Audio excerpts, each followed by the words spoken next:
Pulo Rap Battle League, Kalayaan 5 dito sa Branded Munoz QC Pulo, magingay! Maraming salamat sa Branded, sa pagpapairam ng menu, Hypebeat, Black Manila, Real Jokes, Killions, Pinoy Boulevard dyan kay Madam Erlyn Shaw. At yun, sa kanan ko may MC, magpakilala ka. Yo, Kaisen Kid, shout out to all the people back in DGO. SRB, happy 50th anniversary. Wukong Tropa, kami na ba? Oy, shoutout din nga pala sa lahat ng tropa kong SRB dyan sa Muntinlupa. Shoutout sa inyo. Siyempre sa lahat ng mga kabrad ko sa NSP, shoutout sa inyo. Sa kaliwa ko, may MC, magpakilala ka. Yo, hi, may alam nyo na mula sa Goba nga, shoutout lang ako. Shoutout kay Rom, kay alias Bungo, Young Wise, stick din sa page ko, kay Utol JM, maraming salamat, Justin Bon, Benjo Henson at Will Conquerino, Lumberyard, mabuhay kayo. Mamaya na iba, Real Jokes, RNR, Yeah. Nanalo ng coin to, si Kaisen Kid. Hindi niya mauna si Jaime. Tara! Wow! Yo! Ito na pala yung pinaka-pogi sa liga. Oo nga, napakagwapo. Isang spoiled brat ng mamita, di na makailangan magtrabaho. Istilong jokes na pambihira, 1-2-1-2 para klaro. Na natutunan niya sa tatay ng boksingero habang siya ay nakasako. Anong kala mo? Nung isilang ka sa mundong ito, laking tuwa na magulang mo, ha? Tanga puno ka ng pamimintas. Kaya nagpangalan ka ng kid kasi gusto mo pa maging bata o anak na piling class. Kaso matanda ka na, bay, at wala na yung gabay. Dapat ka nang magising, paps. Napatay na yung lumikha sa anak, ready ka na maliligtas. Ano pagpapatawa na naman kaya, tatang, ang gagawin mo? Para maingganyo nasa masa. Iyayabang mong veterano ka habang sa mga kwento nakaasa. Hindi uubra sa akin palipad hangin pampagana. Kahit may sumikat ka pang kanta na eroplano at papaya. alam mo, kaya madalas kang napagkakamalang badang ay, hindi naman dahil sa magkamukha kayo, parehas kayong parang bay. Pareho kasi kayong may issue sa kamay. Kaya ikaw yung pinalit dyan. Yung sa kanya humahaba, yung sa'yo parang kinabit lang. Wala kang tirang pang-uga, isa kalantai, Kaisen Kid. Pakalat-kalat sa gitna habang performance laging weak. Siswertihin daw ako pagtapos. I know you want to block this hit, kaso yung laki ko aagos when I step on fucking shit, tae. Hirap kasi sa'yo, bansot ka na nga, nagpangalan ka pa ng Kid Peste ka. Masyado mong inaapi sarili mo, dapat Kaisen Cute na lang, pwede pa. Sira ulong duwende ka, wala kang talent na bagay dito. Isa lang talent mo, leche ka. Maligo sa lababo na may gripo. Pero may paggalang yan sa mga tito. Kaso nakakaloko to. Pag ikaw kasi nagsasabi ng tito badang, akala namin totoo. Same ng nose, walang buto. Same ng nose, walang buto. Kaya parang well-rounded. Tono mo, yaw. Yaw, saba. Same ng nose, walang buto. Kaya parang well-rounded. Kaya parang grounded tono mo. Umalis ka dito, bawal flat sa well-rounded na globo ko. Yo, sobrang arte ko sa tugma sa bawat syllables na ko. Tas ibibigay mo kang parang lahat applicable sa'yo. Daming bumibili bawat jokes. Aba, available ka bro, kaso magkaiba ang ating sword. Malabong debatable pa to kasi believable ka lang tol, unbelievable ako. Tayo mo na ba? Pakinggan natin, Kaisen. Check! Hay! Sa wakas, nagkaroon din ng kalaban. Jaime yung pangalan na halatang di pinag-isipan. Alam mo ba ang dahilan kung bakit tinanggap ka namin? Gago, pasok ka sa unang kriteria, mukha kang maasim. Amoy kang Marty's crackling, daig mo pa nag-hiking, kahit mag-high minds all in, mukha ka pa rin walang hygiene. Pero ganun pa man, ikaw ay aking papaunlakan. Ang kaso lang, wasak sa akin yung Jaime na yan, ngayon ka mabiberginan. Pulo game! Game! Nagbabakasyon ako sa norte. Nang biglang nag-chat si Lum sa akin. Sabi niya, G ka ba sa 21? Sabi ko, ano yan, battle? Game! Sagot niya, oh, battle versus Jaime. Sagot ko, sino yan? Bago? Damn! I-istorbuin mo ako sa bakasyon ko, okay ka lang? May pinapasabi nga pala yung mga Ilocano doon, ukininam! Nagbangsit ka! Tarupam nagalas! Naanglit ka! Tarupam kaslamanas! Kaslabagtit ka! Sobra pa iitipangas! Oray awanin may gatang itibagas! Kaya ako nababatrip at nagagalit. Kasi laglag yung Golden State tapos na-injury si Steph. Pero congrats sa OKC Pacers. Game 7. Pero wala akong pake sa inyo. Dahil dito ko ibubuhos lahat ng galit ko sa mundo. Kasi tangin na itong mga bagong to. Kasi tangin na itong mga bagong to, alam mo kung sino umasta? Huwag ka nga magangas-angas dito, ungas ka. Baka pag tinawagan ko si Andros, malaman ko di ka pa nakalista. Hindi na, tatawagan ko. Yo, Andros! Di ba LPT ka na? Ito ba, nagpa-enroll na? Di pa? Ay, puta. Kala mo kung sino ka dito, hindi ka pa pala tunay? Bago ka dito mangupal, magbigay ka muna ng 2.5. Kaya ikaw pala yung rason kung ba't kulang yung kanyang koleksyon. Alam niyo ba kung magkano kinikita ni Andros tuwing buwan naman, no? Ano? Nagpas 10,000. Eh, kilala niyo ba kung sino ang kasosyo na dito? Sino? Ayoko mag-talk, delikado, meron na siyang abogado. Pero matanong nga kita, gago. Ba't nagmamalaki ka dito? Dahil ba marunong ka mag-multi, kaya entitled ka masyado? Yung pag-multi-tool, wag lang yan ang gamitin mo na tool. Wag lang yan ang gamitin mo na tool. Dapat marami kang choices, kailangan multiple. Kung ito payo mo sa Pioneer, total, nasa pulo ka na. Na ang rule number 2, wag ka puro multi, tangina ka. Marami pang ibang pwedeng gamitin, hindi lang yan isa. Marami pang pwedeng gamitin, hindi lang yan isa. Aralin mo yung ibang atake para matuto ka. Ang ina ka. Aralin mo yung ibang atake para matuto ka. Kasi bakit nga ba nandito sa pulo? To gain experience? It really doesn't make sense kasi meron ka namang movement sa music. May platform sa battle. Hindi ko kini-question ang iyong hustle, pero tol, napaka-hustle. Pero baka para sa kultura. Kagaya mo yung katrabaho kong araw-araw kong pumapasok, pero wala namang ginagawa at nag-aabang lang namang nasahod. Alam niyo bang battles nila ang kanyang pinopost sa FB? Hindi ko alam kung strategy o talagang wala lang quality ang yung personality. Tulungan mo yung liga para lalo siyang... Tulungan mo yung liga para lalo siyang ganahan. Gawin ang mga kailangan para mas lalo tayong mailawan. Kasi swerte nga kayo eh. Kahit papaano may TF na. May merch kang mauwi kahit pa na matalo ka. Tapos simpleng pag-share ng battle, hindi mo kaya na gawin. Ang tigas naman na mukha mo, pwede ba yan sibakin? Pwede ba yan sibakin? Oh fuck. Kasi itong si James Ricamonte, medyo may talent na konti kahit...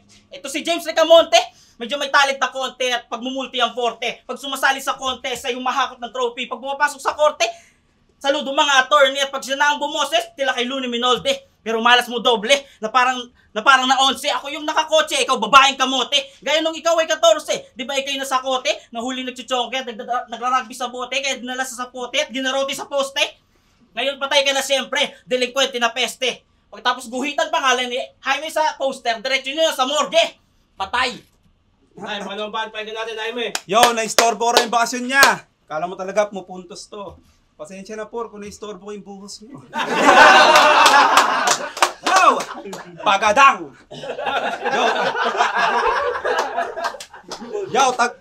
Yo, tag-ulan na. Hindi na tayo sa init binabalot. Marami na namang basura sa baha at sa paligid inaanod. Kaso sa kanila, hindi na to pinipilit na magsahod. Mukhang malimit din ang pagod kasi pa nagsusuot ka daw ng bota hanggang singit inaabot.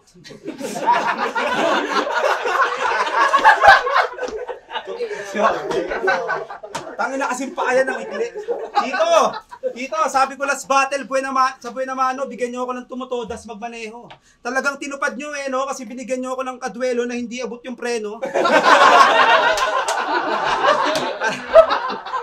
Alam mo ba? May advantage din ang height mo, oo. Pandagdag sistema to. Kasya ka sa inidoro, pare, kung sakaling malaglag yung pera mo.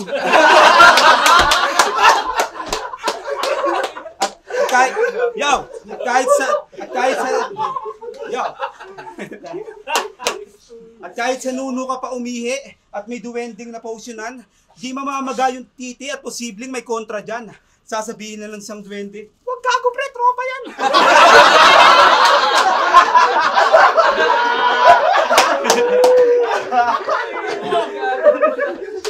Hoy Kaisin Kid, magtigil ka. Wala kang bitbit na pangtira. Sobrang liit ng titi niya. Sa may gilid, may titi pa. Kaya ilong mo masikip kapag gipit, pabitin ka. Dahil sobrang kuripot niya, nagtitipid sa hininga. Sabi niya kay Laxartis, oh. Ako yung dagul na may bar kaya kayang makipagbardagulan. Eh. So pag nilagyan ko pala ng bato yung lata, pwede na kitang batokin. Ano, mema-mema na. Cordy, di ba? Ano, mema-mema na lang? Walang style na pang pikunan? Tol, nasa battle ka, wala ka sa freestyle na may inuman. Kamukha mo si Boomer ng Left 4 Dead na may super art defect. Parang nakasandal lang to sa poste pag sa ruler na dikit. Pero motoristang gwapo yan. Sa kada gesture matinik. Isang talentadong nilalang sa bawat picture may effect. Kasi kahit sa ilalim pa ng truck na 16-wheeler may pitik. Lahat ng battle mo sa pulo, panay ang choke pati starter. Tung taga Bicol, kada Bicol, panay ang joke parang scammer. Habang ako laging may power, pinipresent ko sa kabattle. Pakyo sa mga nagtitipid ng angle, 100% to kada battle. Pinapatunayan ko palagi na bawat puntos ko sagad. Walang hiya kapag nandali, laging full force sumapak. Kahit sino tumapat, binubuhos ko lahat. Ikaw umuwi ka na ng Bicol, doon may buhos ka pa, Brad. Ay, baka naman ba? Pahinga natin. Oo, may buhos nga ako, kaya dito ko ibubuhos na lahat. Sorry. Yung game! Stick! Sorry. Round 2. Ngayong round 2, attitude naman ng Palcoops ang tututukan ko ng ayos. Wala mang hiya yung Jaime Marcos. Titiyakin kong mahihiya tong Jaime pagkatapos. Pulu game! Game! Alam nyo ba kung anong ugali meron tong Jaimeng tarantado? Walang modo. Hindi marunong mahiya. Hindi marunong sumuporta. Hindi marunong sumuporta. Kumilala at rumispeto. Hindi marunong mahiya. Wala nga yang... Puro lang yan pakitang tao. Ang alam lang yan tumugma. Yun lang naman kasi kailangan dito. Ay, putang ina mo. Masingit pala. Alam nyo bang battles na lang ang kanyang pinopost sa FB? Hindi ko alam kung strategy o wala lang quality yan, yung personality. Oh, pagulo na. Ganon. Ang ina mo. Fuck. Pagulo na. Ay. Personality. Ito yun eh. Tingnan mo. Sorry. Kalat na naman. Kalat na.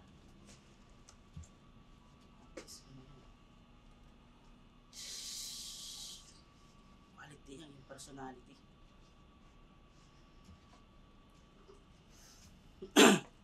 Tayo, muli ba? Pahinga natin, Jaime. Sorry. Puro battle ko raw yung pinopost ko sa FB. Sabi niya, kailangan namang pupost kita, tanga na, di ka naman kita sa camera.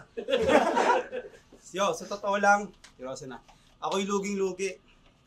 Pero di na para matakot ako. Kailangan ko pa kasing nagpasan yung performance ko nung nakaraan habang wala naman kayong pake sa hayop na to. Kaya ang tanong ng mga tao, sa mga comment laging hit, sino nga bang mananalo? 100 na tao o isang pirasong Kaizen Kid?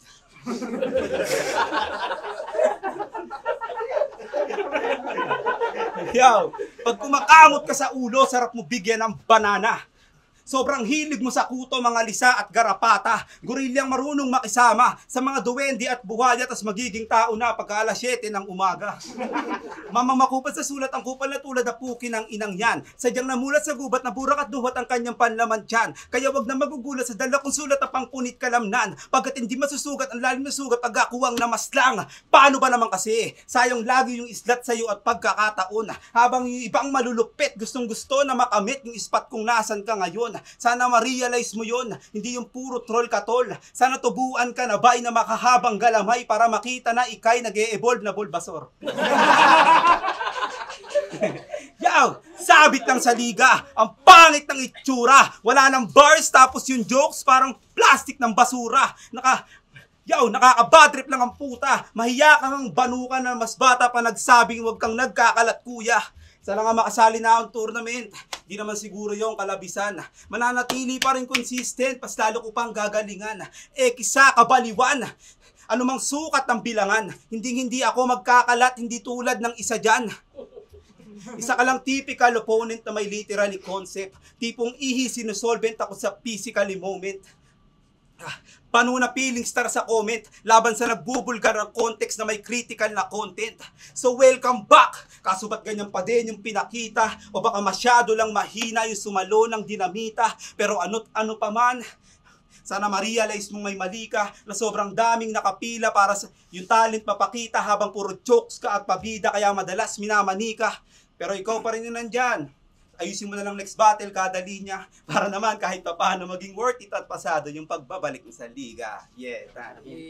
Last, pahinga natin. Round 3.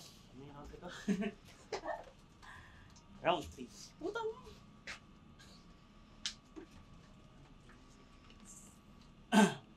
Round 3. Wait lang ha. Sige lang. Round 3. Putang ina mo yun. Meron yun eh. Maganda to. Fuck. Ang ina talaga. Ano yun pa?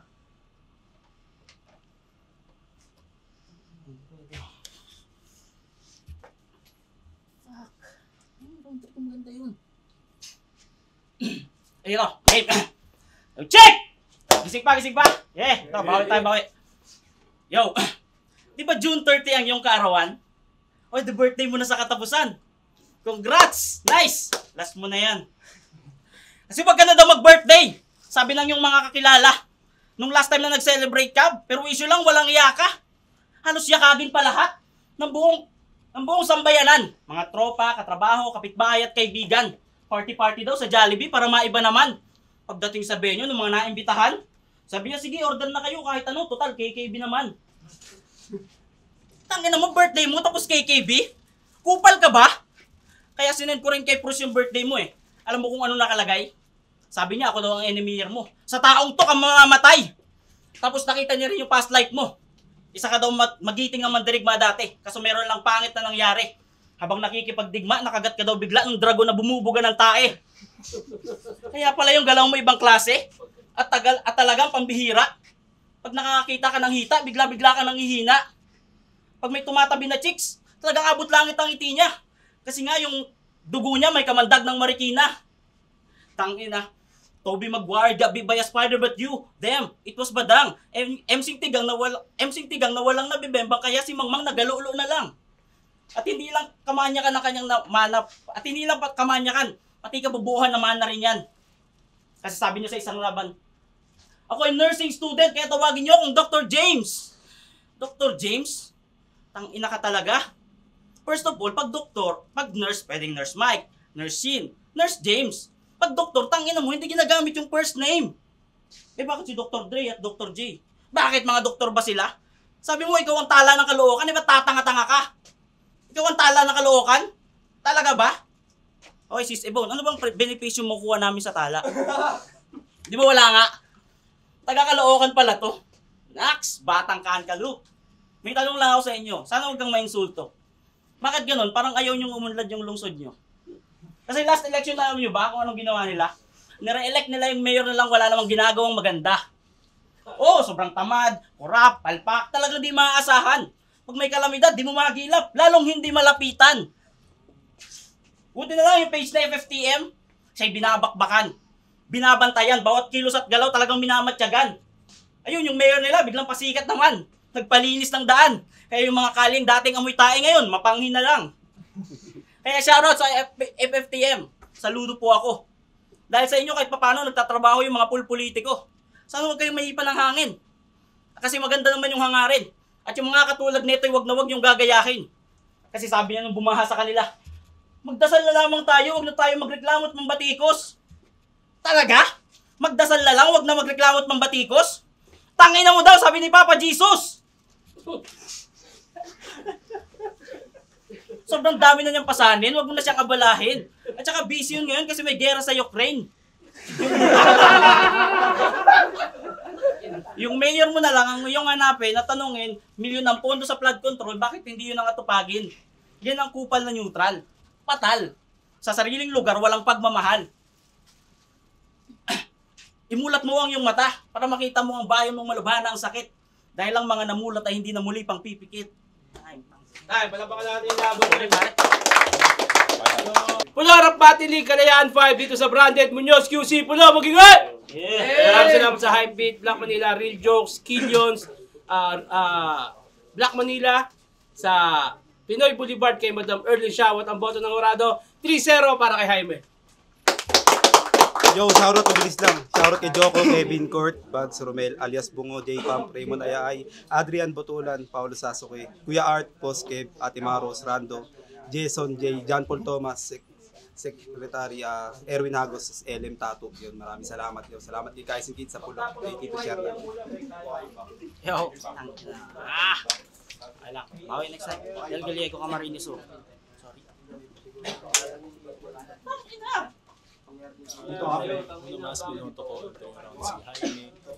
Sa round 1, medyo digit pa sa dyan. Binigay ko yung kasi may mga stumbles na din si Kaisen. Pero may mga highlights na naman. Lalo yung Ilonggo.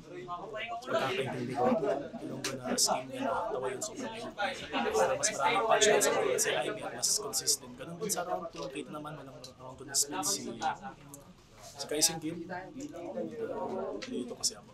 Si Kaisen Kid walang split na round 2, so malamang kay Jaime na yun. Consistent pa siya, mas parang pakangat pa nga yung momentum ni Jaime sa bandang dulo. Ganun din sa round 3. Pero bumawi naman si Kaisen Kid sa round 3. May mga ilang mga magandang punchline siya dun. Sadyang ang tagal bago magsimula at consistent na pataas na pangat ng quality ng rounds na binubugan ni Jaime.